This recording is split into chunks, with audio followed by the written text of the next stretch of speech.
Kendrick Lamar pulled off the most hip-hop halftime show in Super Bowl history, critics take. Yes, he performed Not Like Us, but this performance was bigger than that.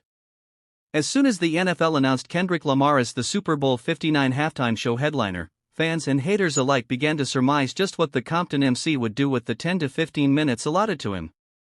Would he take time to honor some of rap legends who hailed from the Super Bowl host city of New Orleans?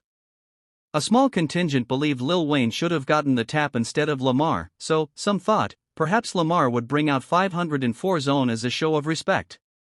Or would Lamar go the complete other direction and take time to really beef up his pop star bona fides by bringing out some friends who are much more famous than he is? After learning that Jack Antonoff helped to produce his latest album, GNX, some thought maybe Taylor Swift would make her way down from the Chiefs box to the field.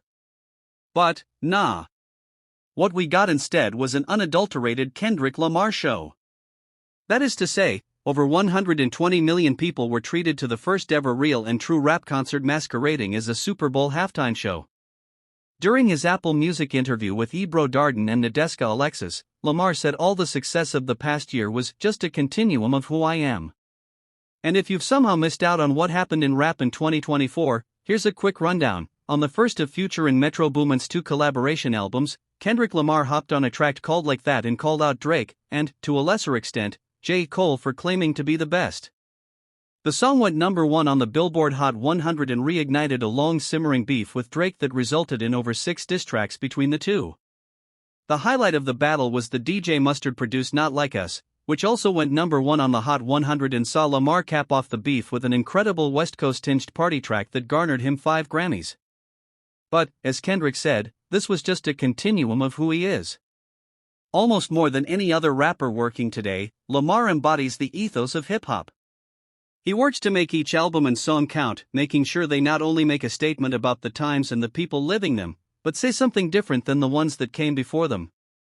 He realizes the power of the position he holds and tries to make the most of the opportunities afforded to him.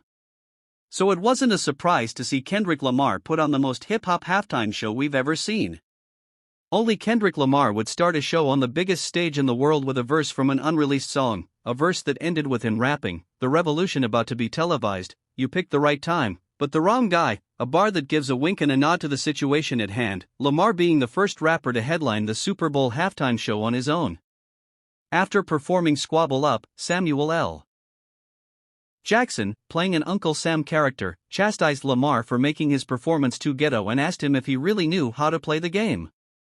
The rapper answered by performing 2 of his other Hot 100 chart toppers, Humble and DNA, before going straight into Euphoria. The conversation leading up to the show was whether or not Lamar would perform Not Like Us. In the months since its release, Drake has sued Universal Music Group, Kendrick Lamar and Drake's record label, for allegedly defaming him by releasing and promoting a song that claims he fraternizes with pedophiles. Very few people thought for a moment that he would perform Euphoria, despite the release reaching number 3 on the Hot 100. But he did, with a group of dancers stepping to impeccable choreography. From there he went into a GNX medley including Man at the Garden and Peekaboo before telling the audience, "I want to perform their favorite song, but you know they love to sue," as the beat for Not Like Us quickly pulsated in and out. He took the temperature down by instead going into his and SZA's most recent hit Luther from GNX, and their former hit All the Stars from the Black Panther soundtrack. "Tell me what you gon' do to me, confrontation is nothing new to me," he rapped before SZA belted the cinematic chorus. As that wrapped, Uncle Sam popped back up, pleased that Lamar opted for a more pop-oriented direction. It was then that Kendrick began to freestyle a call-and-response verse with some of the dancers asking him, "You really about to do it?" and Lamar answering, "They tried to rig the game, but you can't fake influence." Then, the moment millions were waiting for, Kendrick Lamar performed Not Like Us to over 100 million people around the world. There was a lot to take in as this was all happening, the dancers draped in the colors of the American flag all stepping in metronomic precision. The camera work reminiscent of his pop-out concert from last year. Serena Williams crip walking. Or Lamar looking directly at the camera as he rapped, "Say, Drake, I hear you like him young." After months of speculation, it felt like an incredible cap on an incredible run that started nearly a year ago. Was it a perfect halftime performance? Perhaps not.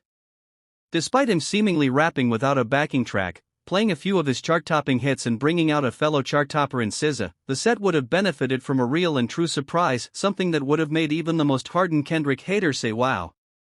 But even without pulling a rabbit out of a hat, Kendrick Lamar managed to pull of the rarest feat. He brought an unfiltered hip-hop show to the Super Bowl. Who knows when we'll see something like this again?